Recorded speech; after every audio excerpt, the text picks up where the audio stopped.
Alrighty, g'day guys, welcome to Gwent, the Nostalgia Edition. So, a little bit of context as to why I'm playing this, why I'm excited.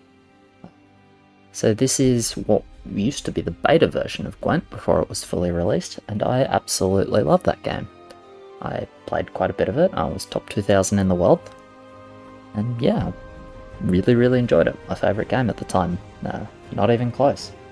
Anyway, then the game got its full release, and I fucking hated it. Absolutely hated the full release, played it for maybe a week and then never touched it again. Just, nah, not for me. To me it just felt like clunky and slow and just frustrating to play, so I stopped playing.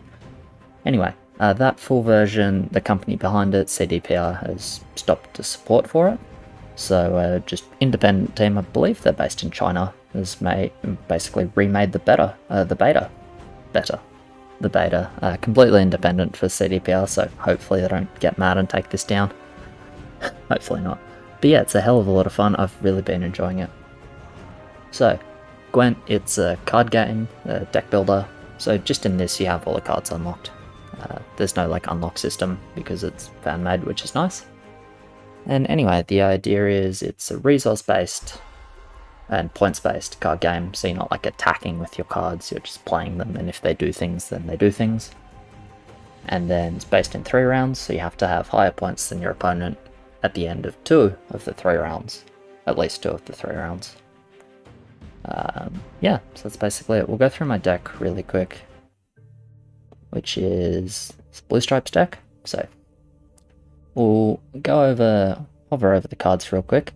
3 rarities of cards. We've got a leader at the top, we've got golds, we've got silvers. So golds being the best, silvers being second best, and bronzes just being like, I guess, the meat of the deck. So this is a Blue Stripes deck. It revolves around playing these Blue Stripe Scouts, which pull out these Blue Stripe Commandos from my deck, which basically gives me a good amount of tempo, and also thins my deck out a lot. So this deck, if I get a good draw order, I can play all 25 cards in my deck.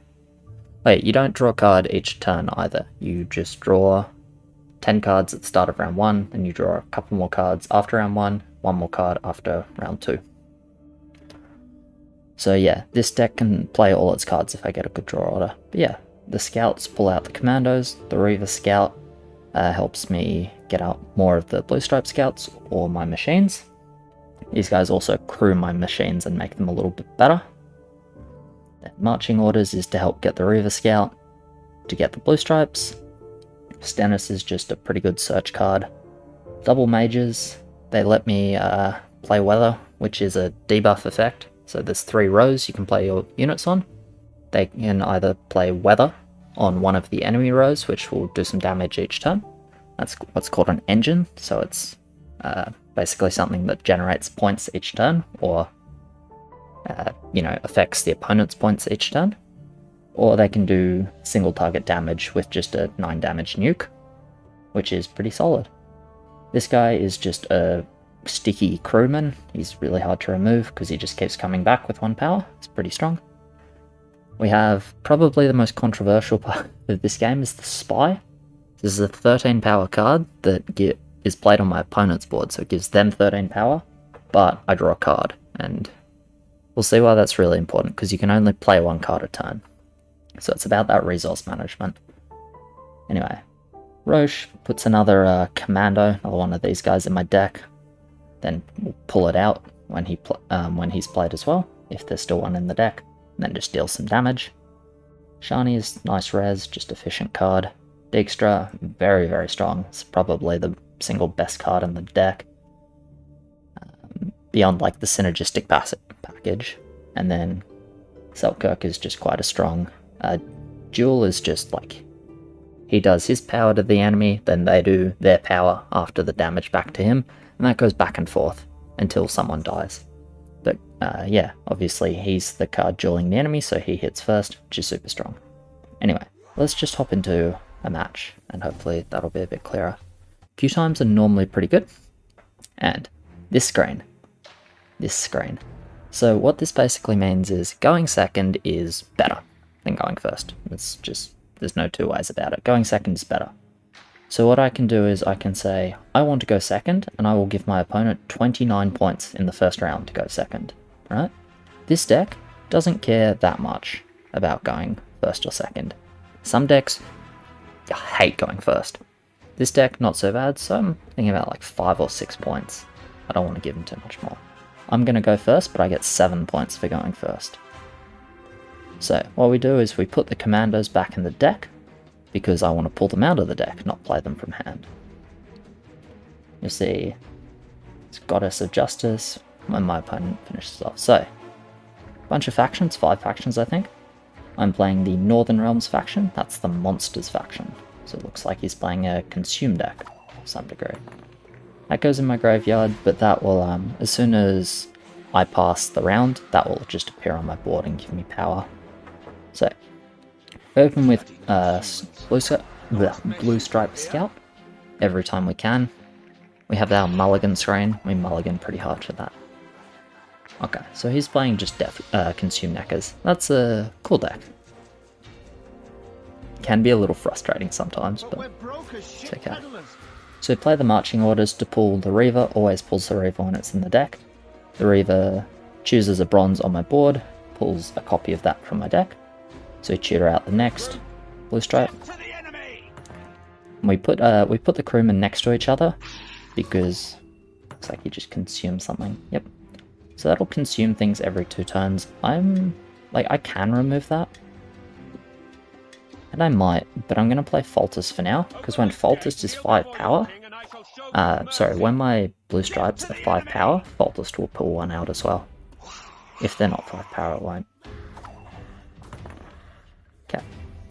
I'm gonna leave this guy and let him consume, because as you can see, I'm pretty far ahead on points, so my opponent might just pass the round, which you do by clicking this button here. If he passes the round, I don't want to, because my way of removing that is playing my Selkirk. I don't really want to invest my Selkirk when he might just pass. In fact, there's a good chance he'll just pass. So I'm just going to continue playing my Blue Stripes. I've now gotten rid of all my commanders from my deck. They're all on the field, and they're buffed up. My Temerian infantry, they're all 7 power now. So as soon as I play this guy, he'll summon the other ones out of the deck, which I also want to do. So, the way I've been liking this deck, so you can say I've got a decent MMR. Considering you start at 0, been playing a bit, you get a decent amount for winning though. Anyway, I've liked this deck the most when I've been winning round 1, and then able to play into round 2, force out some of my opponent's like strong cards, and then short round 3. So, when you play a card with like a crude effect, a machine with a crude effect, you have to play it next to a crewman, play it in between the crewman, it gets that effect twice. So this is a 9 power, play it here, it's 11 power, play it here, it's 13, play it in between my crewman, this will be 15 power, which is quite good for a bronze unit. So we'll just go ahead and play that. It's one of his golds, so as you can see that draws a card, and it makes you play a card. And I say makes you play a card. In a game like Hearthstone, that would be like really strong if it's just like draw a card and play it for free. In this it's like, no, that's bad. I want cards in my hand because that's my resource. My resource is my hand. I don't really want cards. Or like I would rather draw a card and not play a card than draw a card and play a card. But drawing cards is heavily restricted in this game. There are very few things that do it. So there are spies which give your opponent 13 power can do it, and then 1 or 2 very strong cards with very significant like either downsides or deck building gates will do it. Anyway, next up we'll play this battering ram. We'll increase the initial damage by 2 so we can kill this, and then we get another shot, so we'll just go ahead and hit this guy just for the points. So if we have a look at the cards here and here, so he's got 6 cards, I've got 5 cards. So what I expect he's going to do with this guy is I think he's going to devour it. So I'll consume it with a unit that will carry over between rounds. So he's going to lose this round and then win the next one. That's, I think, what he wants to do. But I'm fairly okay with that. So I'm going to play another machine. over here. And I'm just going to let that be big and not worry too much about it.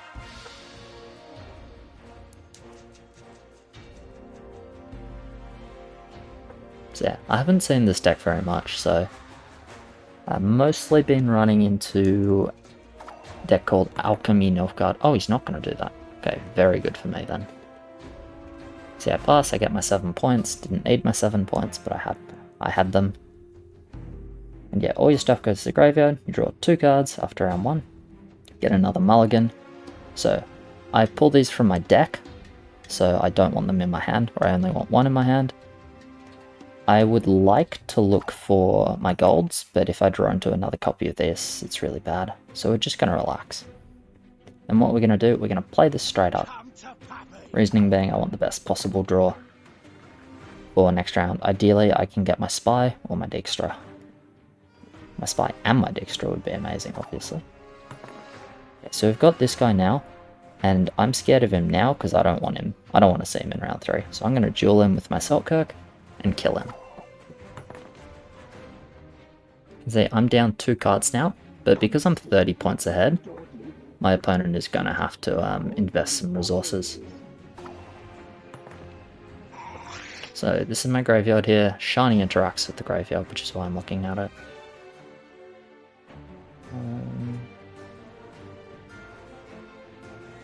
So obviously I could pass, but do I want to set up a weather? No, I want to save this guy. This would be a lot better if I had a crewman. Should I get a crewman?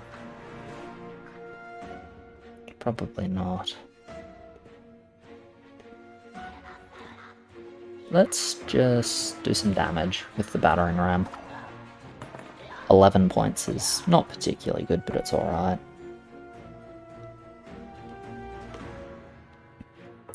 Yeah, we'll hold some of my removal cards.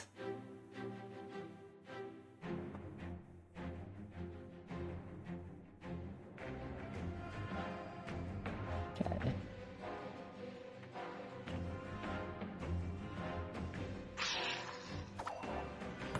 So it's time for me to pass now. Because I'm ahead, he has to play another card. Which means we're going to be even on cards going into round 3. So that means the game is even, which I'm like fine with. I would rather be ahead, but I'm okay with being even. I haven't used too much of my power. Still have 3 golds, 2 in my hand, 1 in my deck. Roach is half a gold, to be fair, because half of his strength is the commando, which I used in round 1. He's used his poet and his crone. So crone has like it's doomed is a little keyword, doomed. If you played Slay the Spire, it's exhaust, or it's like banish from Yu-Gi-Oh! Nice, I got my Dijkstra, that is the perfect card. So if I look at my deck, these are the cards I could mulligan into, and I'm going to say they're basically just better than Vader Maker, or equal. This guy is... So I toss back a Vader Maker, which can do 2 weather effects or thunder.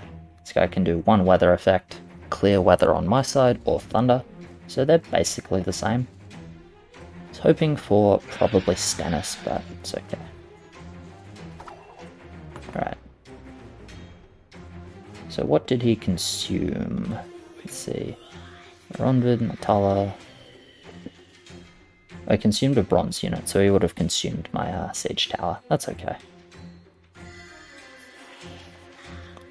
So we're going to play the Dijkstra, plays on my opponent's board, and I get to play 2 cards from my deck.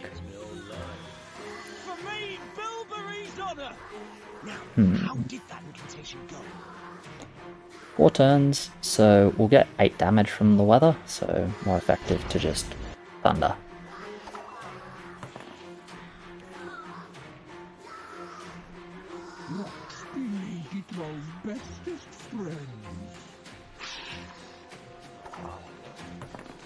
So, you can see, I said I could play every card in my deck if I got a withdraw order. If I got my Spy, which draws me 2 cards, but I can only actually choose to keep 1 of them. If I had this Spy, I can draw my Stennis. And let's say I had Death Mold this mage in the deck. So I play my Spy, I draw my Stennis, and my Stennis pulls my Death Mold. So that's how I get all my cards, basically. Well, no, basically about it, that's how I get all my cards. So we're gonna grab Shani here. Sure, be glad to. And we're gonna take a Battering Ram. Ronvid is a crewman, so we can use it to do 4 damage. Kill the Spy, and then we'll just hit this. That'll do. So he's got his leader and this card. That's a pretty strong card, but that's okay. Hopefully I'll be fine still. I'm just going to play this again. Thunder, most points. Zap that mecha. So we're even. He's playing his leader, which is pulling out some cards. And do we win? See when it all goes through. Yep, so he's 10 points ahead. My Roach is 14-point play. I can't target that because it has the keyword immune, but I can target that. Bang. Done. And we win. And that's the game. So yeah, we'll play a few of these, but I don't know. I will leave a download link in the description. So took all of like 30 seconds to download for me. It's really, really quick, super easy, so get around it if you enjoy it. Alright, this time we're playing against Disco Skellige, which is, yeah, kind of interesting. It's a pretty strong deck, honestly. I'm not sure, I think I lose to this more often than I win, but we'll give it a go. So, again, play about 6 points, so he's going to go first this time, which I'm happy with. And for 6 points, which is not too much. So the bad news is I have no Blue Stripe Scouts, which is the card my deck is designed around. Okay, I have one. So ideally I would be able to play all 3 in the first round. But yeah, this is extremely strong. So you got Ceres, which will come out of the graveyard when you resurrect things. Morkvarg, which will come back each time it dies, and Sigwald, which will come back each time it dies. It says on round end, resurrect to a random row, but it's whenever it dies, it resurrects to a random row and boosts itself. So just, this card is very, very hard to deal with. Anyway, we'll play our first scout. Unfortunately, because we don't have another scout, we won't be able to pull out a commander with Foltest. So you can see he's basically killed that to summon a bear, and it comes straight back, which is kind of strong. We're going to keep up a little bit, so we're just going to play these infantry, even relatively low power. Then we'll play our leader. We are slightly behind, so we go down 1 card. He passes now, but that's okay. If we go down 1 card, we can do what's called an open pass in round 2, which is pass with 0 power on the board, and he has to play something, because if you draw a round, you each get like 1 point. So obviously if I win the first round and get a point for the second round, I win. Yeah, we'll keep playing into this first round for a bit. I'm okay with being a little bit behind. So you see he's chosen to pass here. He has 6 power, plus 9 power, so I need to make a 16-point play. Alright? You look at my deck, or if you look at my hand, it's like, how do I make 16 points? So 7, 8, 9, 10, 11, 12, 13. My battering ram, it's not enough. 9 plus 5 is 14, it's not enough. But luckily I have Mr. Vernon Roach. So I can hit something, as long as I don't hit that, that's the only thing I'm not allowed to hit.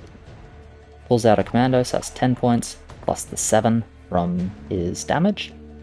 Then I pass, he gets 6 points, and I win. Okay, maybe I needed 1 less point than that. Maybe I only needed 15 or something, but it's fine. Right, draw here, we drop the commando back in the deck, we get a scout, which is amazing. And I have another scout in the deck as well, so I'm going to hold on to this Reaver. Yes, cat. I'm going to hold on to this Reaver? No. I have a commando in the deck, so it's risky to redraw. I'm going to redraw it though. Yeah, I'm happy enough with the Siege Tower. Alright, so I'm going to play into this round. Play my scout.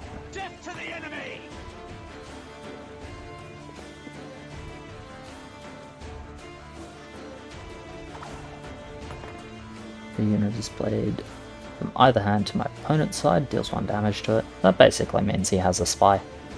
Well, it doesn't. But that's a little engine of his, so I'm just going to go ahead and say that I don't want to deal with that. So these mages are really good for removing engines. They're engines by themselves, but they're good for removing engines as well. I can duel that with Selkirk, but for now I'm just going to play a Spy, which will draw me a card. I can choose to get one of these cards. I'm going to go ahead and take the other Scout. One sec.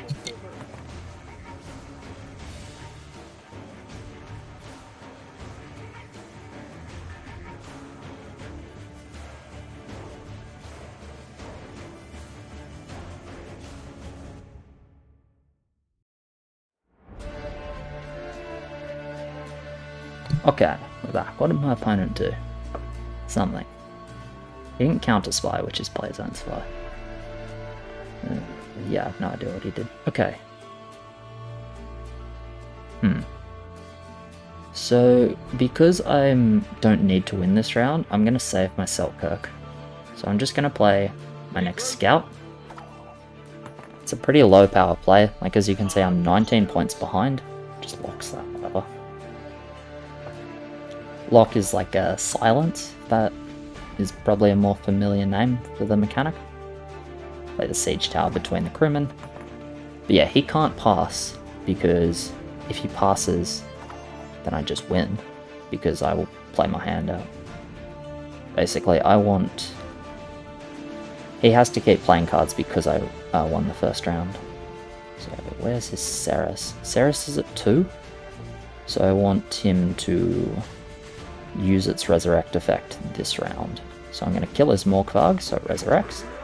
Put Ceres on 1 counter, and I'm going to force out. His resurrect effect to put Ceres on on 4. But I want to play a little bit more because I think I want to play a little bit more. I'm going to play my Dijkstra, which gives him 4 power, but then I get to play 2 cards. But it also conveniently dies to a crewman buffed battering ram. We'll just do some damage to that guy. And I don't want to put Ceres in the graveyard, because otherwise it'll start its count. So I'll just thunder that there. So you can see my Dijkstra is a huge power swing. I caught up significantly. The issue is my opponent has a 16-point lead, because this just comes back in round 3, because this card is fun. Deathwish, Spawn of Chort. So when this dies, it summons something strong. Okay, so I can use my Shani, but all my Shani resurrects are really weak. I just have nothing strong to resurrect. The only strong things to resurrect are on my board, so I'm going to go ahead and pass now. So I'm behind because he's got this guy coming right back, which is... I hate this card. Anyway. So I get Stennis, which is a pretty strong card. It'll pull out one of these. This Reaver Scout is a huge brick, so I will keep Stennis and pray it doesn't pull the Reaver Scout. Normally I try and get this guy played in the first round, but at the moment Marching Orders Reaver Scout, because I don't have any duplicates. Any of these cards, it's quite weak. Okay. What did he just play? Heatwave. Okay, so there's a hazard on every single one of my rows that does 2 damage. Stennis has some armor which will prevent me losing points. Good, I got not the 1 point Reaver Scout, so I'm very happy about that. Okay, it gives me Hemdell, so it kills my units, but clears wounds and hazards in that. I assume he has like a play around that. Anyway, we'll just play Shani. I could Shani out the Stennis. The Stennis will sometimes pull the Scout and sometimes pull Ronvid, so 50-50 for it to be good. Or I can make the consistent play of just grabbing a Siege Tower. I got balls. I believe in Stennis. See? Easy. Pull out the 12 point Ronvid. So he's got one card, I've got one card. We'll see what his last card is, if he shows us, or if he obviously press escape, you may surrender. His last card was not good enough to catch up. So yeah, we take another win. Let's go one more game. But yeah, if you guys are enjoying this, for sure, it's just a rematch. That tends to happen relatively often, but that's okay. We'll see if we can beat this deck again. Gonna take 6 points again. Would rather go second than first, but I don't want to give him too many points. So I'm going to go. So this looks like we both picked 6 and I just got the coin flip to go first. So I have 2 scouts in my hand. Because I have 2 redraws, I'm going to drop one of these siege towers. Done. Finish redrawing. I don't want to risk mulliganing into a commando that I can't mulligan away again. Yeah, 3 scouts is very, very strong round 1, so I'm very happy with this start. He plays a bear. I'm going to go ahead and get rid of that bear. So now I know he's running Heatwave, I'm going to save my Death Mold with its Clear Skies. Am I? I can res it with Shani. Well then, let's get to work.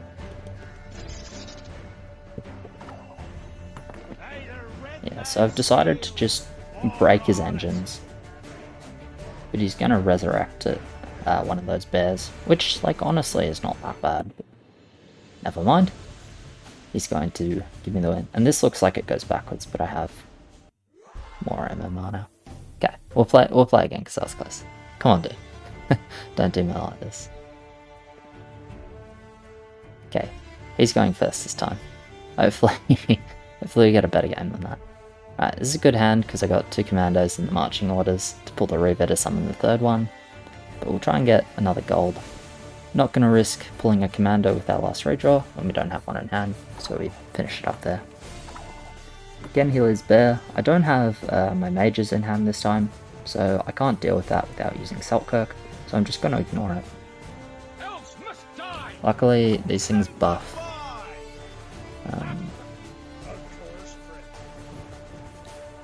Oh, this is played as well, not summoned, which is actually kind of nice. Alright, we will marching orders now. I told you so, you idiot. Get this guy out. Marching orders is slightly more points, which will just keep me a little bit behind this still, but within within 1 card of being ahead, which is where I want to be. Play my leader when he pulls out a blue stripe, always nice if that's possible. He's going to strengthen this guy again because he's stupid power. Play my last scout. And I've pulled all the commandos out of my deck. This is a perfect start for this deck. This is exactly what this deck wants to do. He's got Ceres in his graveyard that's about to summon, so I'm just, since I'm in a good spot, I'm going to let him summon it. I'm going to kill the Morkvarg, which will come back, and then use the secondary hit for that. And Morkvarg keeps getting weaker, so if you have the agency to kill him early in rounds, I don't mind doing that. I'm going to go ahead and just play, I think, my Siege Tower. Nice big 14-point play. So if I pass here, you might think he has to play a card to beat me, but he doesn't, because he'll get that 6 power.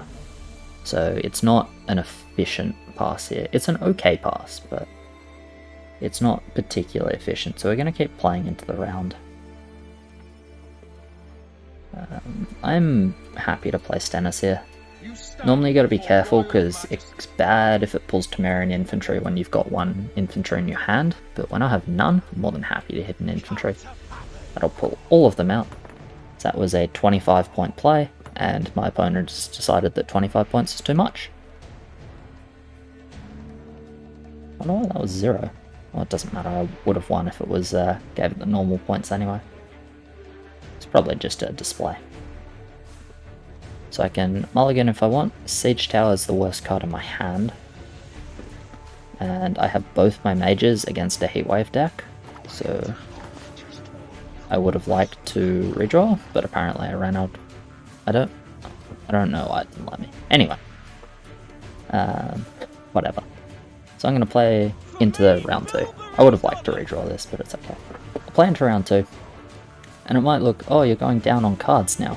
I'm not, because I have a spy. And he can't pass, or I'm just going to win. And this is why I really like winning round 1 against his deck. Because it gives me like what I call round control.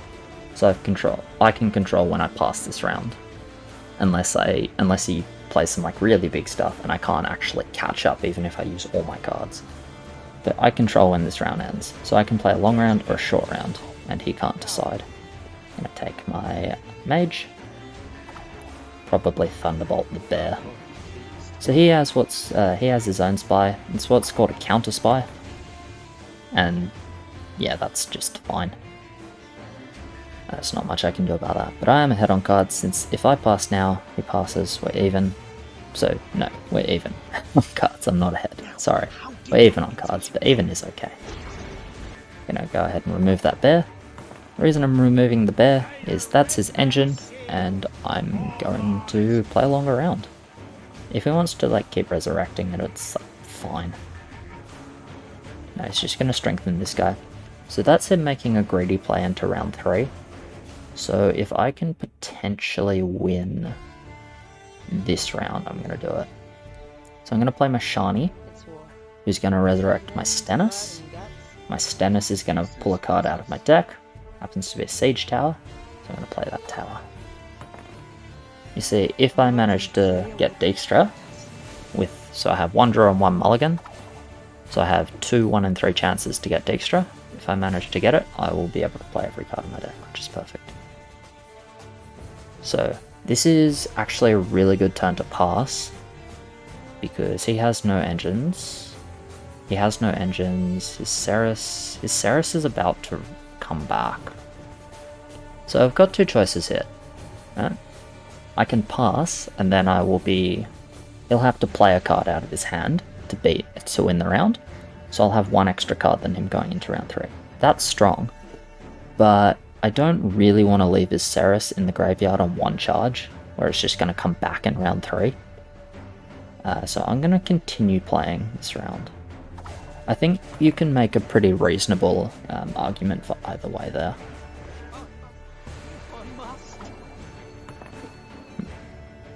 So we have the same situation here, but this time I'm playing a bit of a stronger card if I'm playing into this round, but I'm going to elect to do it regardless.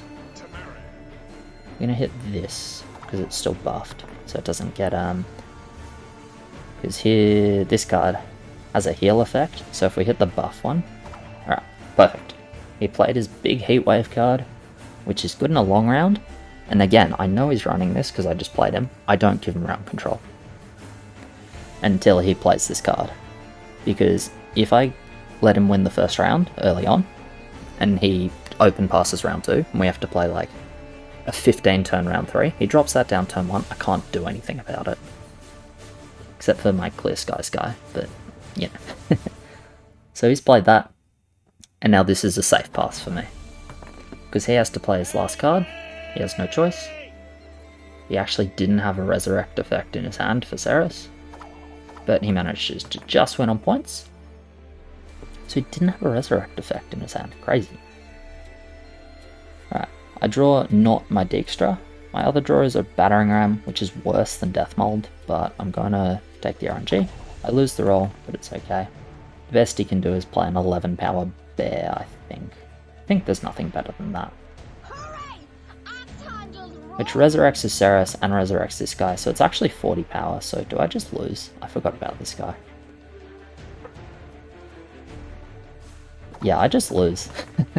I would have won if I played into round 2, so that's if I'd all-in on round 2. I would have just won there, so that's my mistake. I disrespected massive Siegwald.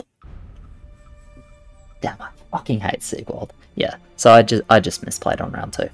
I assumed he'd have like a bigger last card than the donor. So I thought even if I played a card there, or if I played my last card, my Selkirk, thought if I played my Selkirk, he would be able to win anyway. and then it would be 0 cards versus 0 cards round 3 or 1 card versus 1 card round 3 instead of 1 card versus my 2 cards round 3. But it turns out if I just played myself Kirk, I would have just won that round. So my bad. My bad. I thought, yeah, I assumed his last card was a lot stronger than it was. But yeah, that's Gwent. So let me know if you enjoy it. I've been having so much fun with this game. I'm going to keep playing it whether I record it or not. But obviously, if you guys enjoy it, then let me know. So yeah, cheers very much for watching. Appreciate it. Like, subscribe, all of that. Download link will be in the description. As always, thank you to my patrons. You guys are legends, and I will catch you in the next one. Cheers.